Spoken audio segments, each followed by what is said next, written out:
하나님 말씀 창세기 13장 1절에서 18절 말씀입니다. 아브라함이 애굽에서 그와 그의 아내와 모든 소유와 롯과 함께 네겝으로 올라가니 아브라함에게 가축과 은과 금이 풍부하였더라. 그가 네겝에서부터 길을 떠나 베델에 이르며 베델과 아이 사이 곧 전에 장막 쳤던 곳에 이르니 그가 처음으로 제단을 쌓은 곳이라. 그가 거기서 여호와의 이름을 불렀더라. 아브라함의 일행 롯도 양과 소와 장막이 있으므로 그 땅이 그들이 동거하기에 넉넉하지 못하였으니 이는 그들의 소유가 많아서 동거할 수 없었음이니라. 그러므로 아브라함의 가축의 목자와 롯의 가축의 목자가 서로 다투고 또 가나안 사람과 브리스 사람도 그 땅에 거주하였는지라. 아브라함이 롯에게 이르되 우리는 한 친족이라 나나 너나 내 목자나 네 목자나 서로 다투게 하지 말자.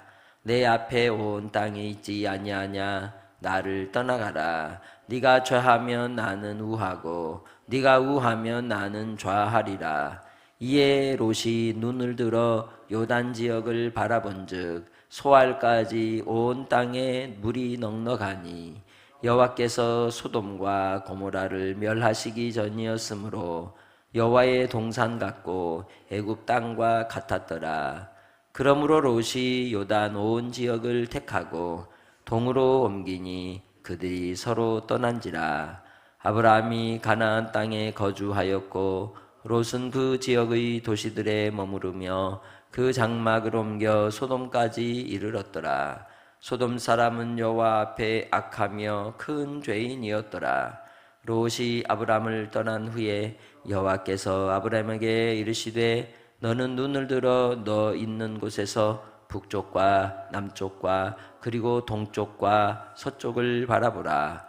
보이는 땅을 내가 너와 네 자손에게 주리니 영원히 이르리라. 내가 네 자손이 땅의 티끌 같게 하리니 사람이 땅의 티끌을 능히 셀 수 없을진데 네 자손도 세리라. 너는 일어나 그 땅을 종과 횡으로 두루 다녀보라. 내가 그것을 내게 주리라.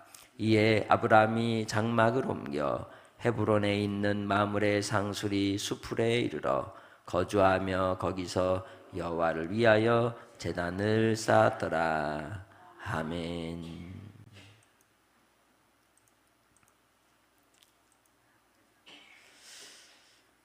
우리는 떠날 때가 있고 다시 돌아올 때도 있고 그 시기와 때에 따라서 우리의 삶에 여러 환경들이 주어지지만 예측할 수 없기 때문에 불안한 마음으로 살게 됩니다. 그 불안 속에 우리는 자기의 마음에 원하는 그 욕심의 형태를 신으로 삼게 되죠. 우리가 믿는 하나님이라고 말하지만 각자 그 하나님에 대한 이미지나 경험이나 생각하는 바가 다를 수 있습니다. 그 생각하는 바에 있는 그곳의 보물이 우리의 마음의 주인이 되어 하나님이 아닌데 하나님으로 착각하고 종교생활하는 사람들이 수두룩하다는 거죠.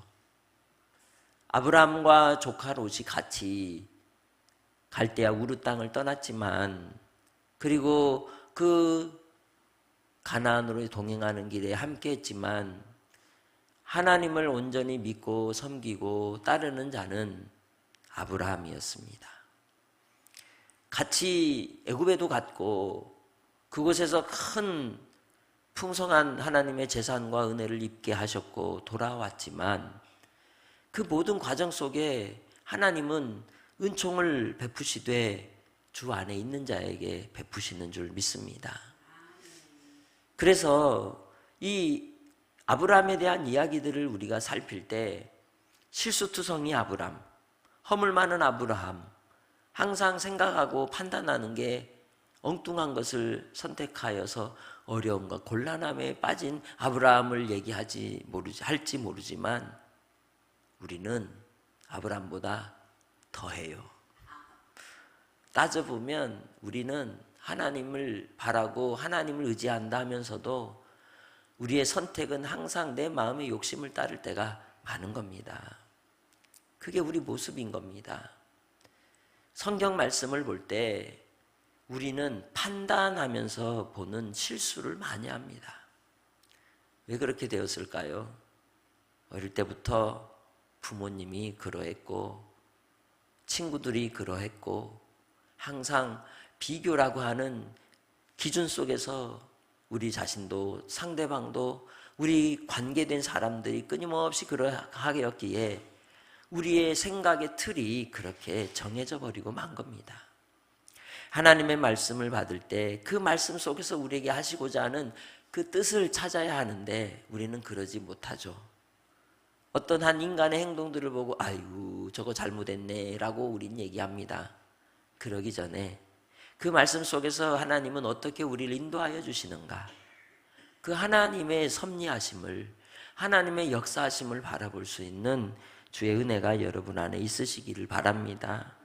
그 당시에 이 아브라함에게는 순간순간마다 닥치는 어려움과 위기의 상황 속에 최선의 선택을 할 수밖에 없었던 겁니다.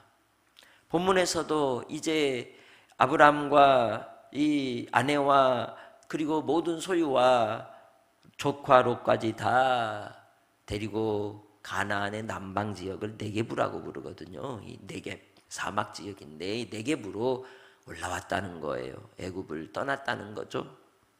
그리고는 그에게 가축과 음과 근이 풍부했어요. 누구를 연상하라고요? 출애굽한 이스라엘 백성들을 연상해 보라고요. 그들이 뭐가 잘나서 하나님이 채워주신 게 아니라니까요.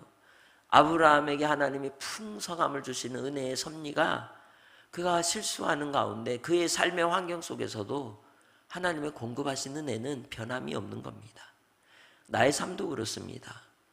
본문에 나오는 아브라함에게 가축과 은과 금이 풍부하다 할지라도 그에게는 한 가지가 없어요.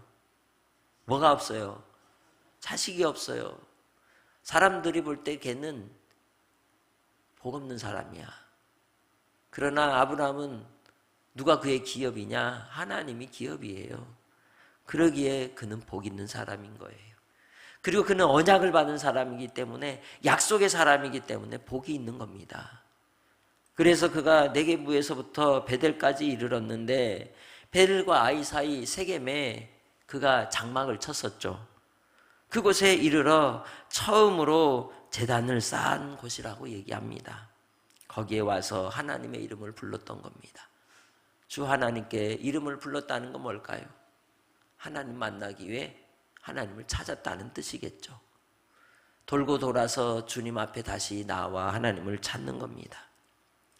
여호와 하나님을 부르며 하나님을 섬기며 경배하며 예배 자리에 있었다는 것이죠. 우리는 하루를 시작할 때도 하루를 진행하고 마무리할 때도 우리의 처음 자리는 예배의 자리가 되어야 하는 줄 믿습니다. 그럴 때 우리 자신을 살필 수 있는 겁니다. 돌아볼 수 있는 겁니다. 그러지 않으면 자기 중심성에 빠져서 항상 자기는 옳고 상대방은 잘못되었다고 하는 오해를 혹은 실수를, 허물을 하나님 앞에 드러내는 인생이 되고 마는 겁니다. 그렇게 아브라함이 롯과 함께 있을 때에 양도 소도 장막도 있었기 때문에 지금 상황이 어떻게 되었다는 겁니까? 같이 살기에는 넉넉하지 못하여서 다툼이 일어나고 말았다는 것이죠. 그 다툼 가운데 있을 때 아브라함은 평화주의자예요. 보통 우리가 심리 상담의 이 방식 중에 애니어그램이라고 하는 프로그램이 있는데 거기는 사람을 9가지로 이 성격을 분류를 합니다.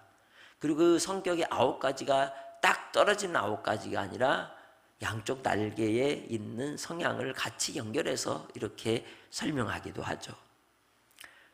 아브라함의 삶의 모습 속에서 보면 그는 그 모습이 그대로 드러나는 겁니다. 그래서 싸우고 싶지 않고 다투고 싶지 않아서 자기 아내 사례를 애굽의 바로한테 넘긴 거예요. 그의 뭐 때문에? 성격 때문이라는 거예요. 그러니까 한편으로 보면 답답해요, 안 답답해요? 답답한 인생일 수도 있는 거예요.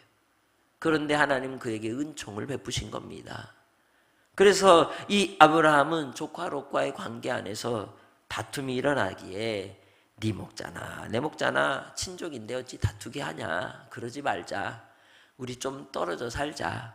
넓은 곳으로 찾아가자. 해결책을 찾는 겁니다. 그럴 때 아브라함이 먼저 택합니까? 롯이 먼저 택합니까? 롯이 먼저 택하도록 양보를 하죠. 네가 나를 떠나라. 그러면 네가 좌하면 나 우하고 네가 우하면 나 좌하겠다.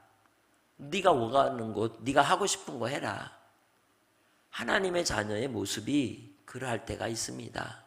형제 간의 관계에서도 그러고 부모에게 유산을 상속받을 때도 그러고 여러 상황 속에서 어떨 때는 손해보는 상황에 내가 처할 때도 있는 거예요. 더 욕심을 내고 형제들이 그걸 취할 때도 있고 믿음의 성도들 안에서도 좋은 것은 자기가 먼저 차지하고 그 다음 덜한 것 나에게 줄 때도 있는 겁니다. 그러지만 이 아브라함의 마음을 가지면 화평을 이루기 위해 잠잠하는 것이죠.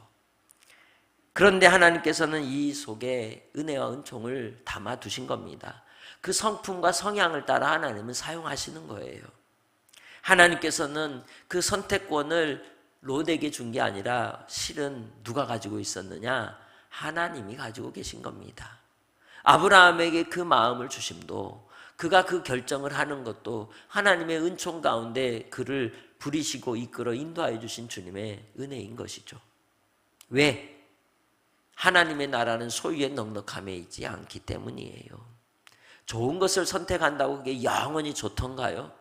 어느 순간 짐이 될 수도 있는 겁니다. 그래서 롯은 무엇을 받습니까? 눈에 들어오는 상황을 받습니다. 그리고 그 눈에 들어오는 그 땅의 마음을 두고 거기에 보물을 숨겨둔 것이죠.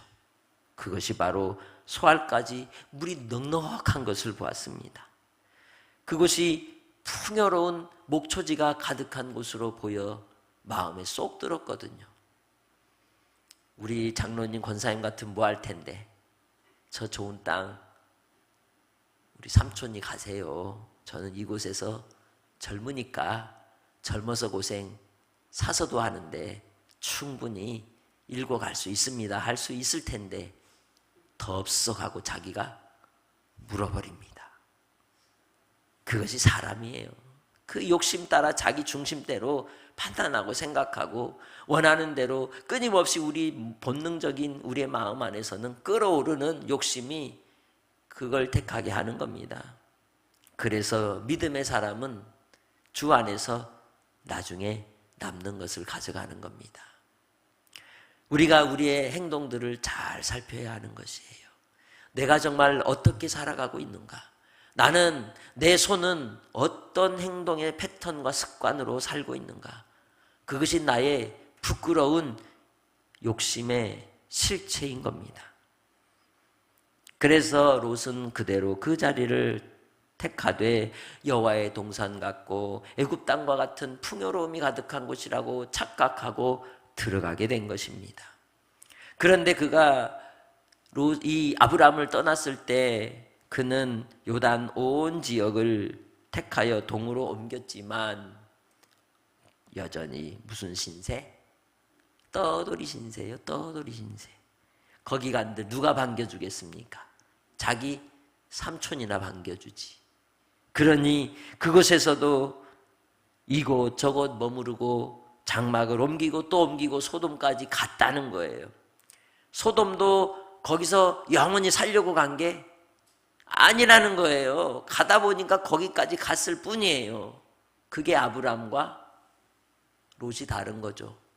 그냥 떠돌이로 그렇게. 그래서 이 롯이 간 소돔에 대하여 하나님께서는 여호와 앞에 악하여 큰 죄인의 성이라고 말씀하는 겁니다. 죄가 관영한 그 속에 롯이 들어가게 되었다는 거죠. 여기서부터 그의 인생이 꼬이게 될 것을 예고하는 겁니다. 아브라함은 어떻게 했습니까? 하나님을 만납니다. 그리고 하나님께서 기다리는 그에게 눈을 열어주시는 거죠. 나의 시선이 낮예배 때 뭐라 그랬어요? 바뀌어야 염려가 사라진다 그랬죠. 척박한 땅을 바라보면서 그가 아이고 우리 가축들 어떻게 먹이지 걱정과 염려가 안 생기겠어요? 그런데 하나님이 다시 보라 하는 겁니다. 그러면서 그에게 발로 밟고 동서남북을 향하여 바라보는 대로 가라는 거예요. 다시 말하면 조카 롯은 약속도 없었고 자기 욕심에 이끌리는 대로 떠돌이였지만 아브라함은 떠돌이가 아니에요. 아브라함은 개척자예요. 그는 하나님이 주신 약속의 땅을 밟고 그곳에 자기의 후손들이 민족과 나라를 이룰 것에 대한 약속을 이루며 실천하는 개척자였던 겁니다. 우리가 하나님의 부름을 입고 나의 삶의 자리에서 살아갈 때도 그래서 기도해야 하는 겁니다. 말씀 앞에 무릎을 꿇어야 하는 겁니다. 하나님이 나를 어떻게 이끌어 인도하여 주시는지 약속이 없으면 그건 욕심에 이끌리는 떠돌이 인생이 되는 겁니다. 그러나 하나님의 약속을 붙드는 하나님의 사람은 히브리서에서 그렇게 반복하여 말하듯 파레시아의 담대함을 가지고 나가는 사람이 되는 겁니다. 환경과 그 어떤 사람도 함부로 할 수 없는, 손댈 수 없는 인생이 되는 겁니다. 그래서 이 아브라함은 하나님께서 말씀하시는 대로 그 보이는 땅 너야 내 자손에게 다 주리라 하신 대로 베델에서 쭉 360도를 돌아보면서 눈에 보이는 대로 주시겠다 하신 말씀, 그 바다 끝까지 보게 하시는 것이죠. 그러면서 하나님이 롯 듣지 못하도록 떠나보내신 뒤에 아브라함에게 말씀하는 거예요. 하나님의 언약은 믿음의 사람에게 임하는 겁니다. 들을 귀 있는 자가 듣는 겁니다. 볼 수 있는 자가 보는 겁니다. 깨닫는 자에게 하나님이 주시는 것이죠. 그러기에 복 있는 사람인 겁니다. 하나님께서 이 아브라함을 통하여 내가 네 자손이 땅에 티끌 같게 하겠다라고 말씀하죠. 그리하여 그 자손이 수도 없이 많게 하실 것임을 약속하고 있는 겁니다. 그리고는 이제 너도 가라, 다녀봐라, 다 주겠다 말씀하고 있는 겁니다. 그러니 아브라함에게는 그가 거닐 때마다 이 땅이 다 내 후손의 땅이라는데 기쁘겠어요? 즐겁겠어요? 기쁘고 즐겁겠죠? 안 그래요? 하나님이 약속하시잖아요. 지금까지도 하나님이 공급해 주셨잖아요. 하나님을 체험했잖아요. 그러니 그에게는 하나님이 주신 그 은혜가 감사한 것입니다. 그래서 그가 옮겼는데 그건 다 뭐 한 거라 그랬어요? 후손들을 위한 개척을 하는 거라고요. 그래서 어디까지 내려가요? 헤브론 마무리의 상수리 수풀에 이르러 거기에서 거주하며 여호와를 위하여 제단을 쌓았다는 거예요. 항상 하나님께 예배하는 예배당을, 처소를 먼저 세웠다는 거죠. 오늘 여러분의 삶 가운데서도 여러분이 주님을 향한 믿음의 예배의 처소를, 주님과 친밀한 교제의 처소를 세우는 성도들이 되시기를 주의 이름으로 축복합니다. 그러기 위해서 우리가 결단해야 될 3가지가 있습니다. 먼저는 갈등이 있을 때 나의 중심성을 가지고 뭔가 내가 자꾸만 뭐 하지 말고, 계산하지 말고, 하나님도 다 헤아려요? 안 헤아려요? 다 헤아리시잖아요. 그럼 나의 자기 중심적인 그 이기적인 마음을 발견하고 내려놓으라는 거예요. 두 번째는 하나님께 통제권을 맡기라는 거예요. 하나님이 하시는 바가 분명히 있어요, 없어요? 있다니까요. 주님께 맡기면 염려하지 않는 거예요.